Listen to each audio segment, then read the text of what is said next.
এটা second husband. আমার first হাজব্যান্ডের সাথে তো ফেসবুকে লাইফের হিসাবেই তার হচ্ছে আমার স্বামী এমডি রনি তারপরই তখন থেকেই হচ্ছে সে আমাকে অ্যাপ্রোচ করে শিপের একটা সম্পর্ক তার সাথে গড়ে ওঠে এবং তারপর থেকে সে আমাকে প্রেমের প্রস্তাব দেয়।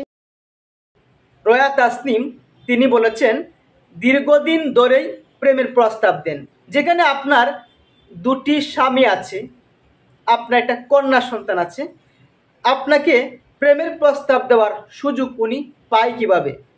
আমি জানি না আমি কি এমন করেছিলাম তার সাথে, না সে আমাকে সাজগোজ করতে দিত না। বিজনেসটা টোটালি হচ্ছে তার আগের দুই বউয়ের টাকায় করা। বাংলাদেশে তার 12 থেকে 13টা দোকান আছে। আগে একটা মেয়ে ছিল, আমার মেয়ে তার কাছে সেফ ছিল না।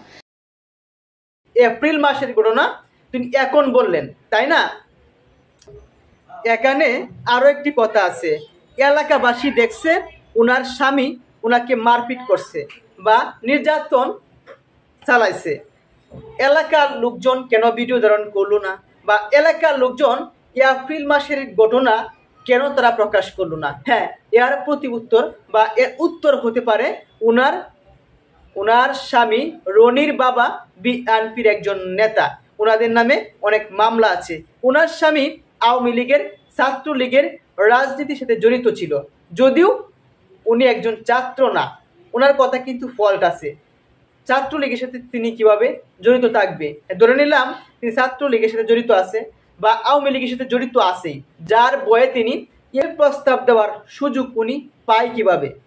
আপনি ভাবছেন ওনার ঢাকা শহরে যেহেতু অনেক বড় বড় বোরকা কালেকশনের শোরুম রয়েছে, উনি নিশ্চয়ই কোটি কোটি টাকার মালিক, এবং ওনার যে প্রথম দুইটা স্ত্রী রয়েছে, আপনি ওনার প্রেমে পড়ছেন আর যেভাবেই বিয়ে করছেন, উনি জোর করে বিয়ে করুক, আপনি কেন দেখলেন না যে ওনার আরও বউ রয়েছে?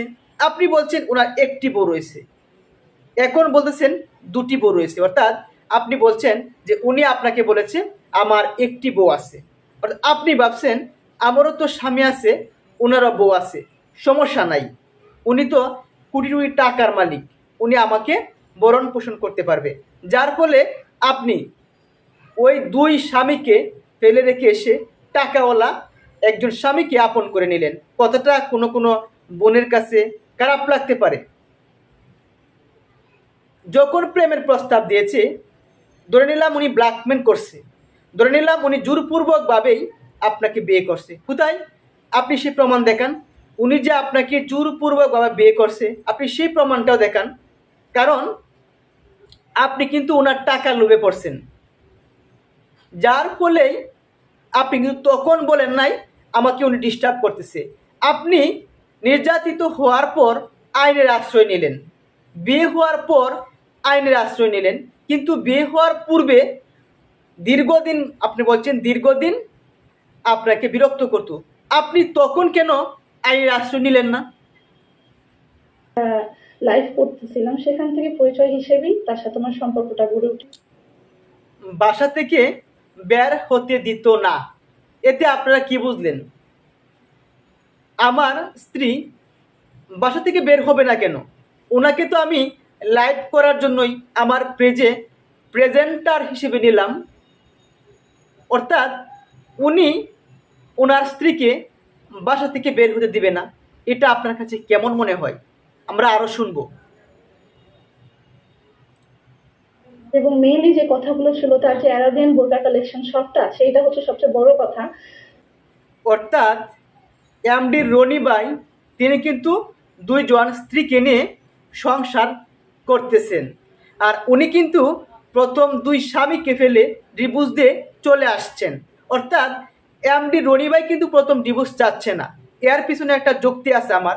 এই দেশে যদি এমন একটা আইন করা হতো যে যদি কোনো নারী ডিভোর্স দিতে চায়, সেই নারী যদি দোষী থাকে, তাহলে অনেক মেয়েরা আছে যে দেনমোহরের টাকার জন্য অপর একটা স্বামীকেও প্রস্তুত রাখে, দেনমোহরের টাকা নিয়ে সে দেনমোহরের টাকাও নিয়ে যায়, আবার সে অপর একটা স্বামীকেও আপন করে নেয়।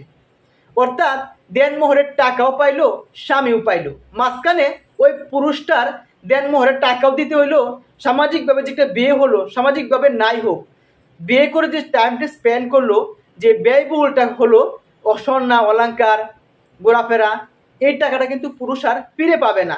অর্থাৎ ওই নারী তিনি প্রথম ডিভোর্স চাইলেন, অর্থাৎ ওই পুরুষ কিন্তু প্রথম ডিভোর্স চায় না।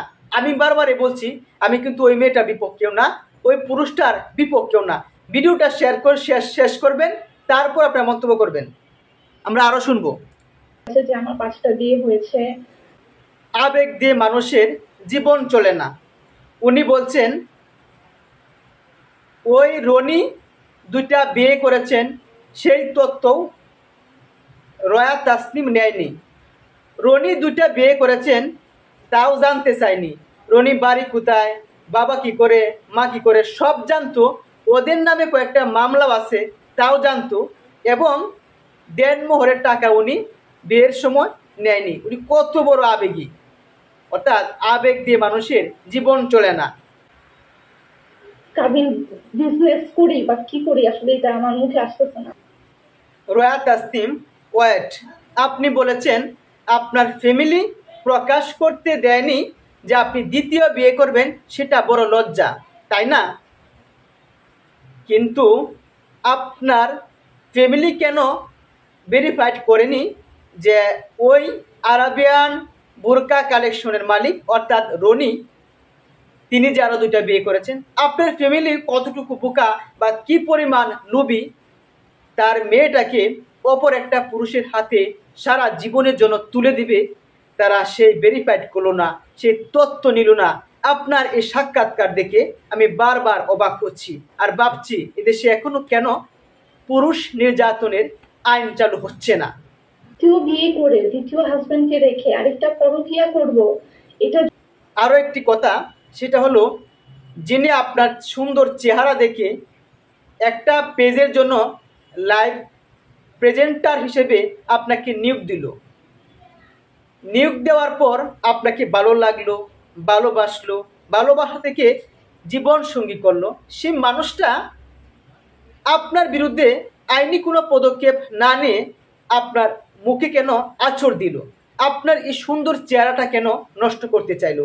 এর উত্তর একটাই, সেই উত্তরটা হলো আপনার যে সুন্দর চেহারা দিয়ে আপনি 2টা পুরুষকে ডিভোর্স দিয়ে চলে এসেছেন, হয়তো অন্য একটা পুরুষ রনি যেমন আপনার প্রেমে পড়ে আপনাকে বিয়ে করেছে, সুন্দর চেহারা দেখে হয়তো অন্য একটা পুরুষ আবারও আপনাকে অফার দিবে। হ্যাঁ, ঠিক 3টা ডিভোর্স যখন আপনি চাচ্ছেন, রনিকে নিয়ে 3য় ডিভোর্স যখন চাচ্ছেন, আপনি আরেকটা পুরুষকে যে বিয়ে করবেন না সেটার কোনো গ্যারান্টি নাই। সবাই শুধু ওই মেয়েটাকে নিয়ে টানাটানি করছেন। একবার কি আমাদের মতো অবহেলিত পুরুষদের কথা ভাবছেন? তিনি সুন্দর চেহারাটা কেন কুৎসিত করতে চাইলো? এর পিছনে কারণ একটাই, সুন্দর চেহারা দিয়ে তুমি হয়তো অহংকার দেখাও, তোমার সেই সুন্দর চেহারার প্রতি আকৃষ্ট হয়ে আমার মতো রনি যেন আর কখনো তোমার পেছনে না আসে।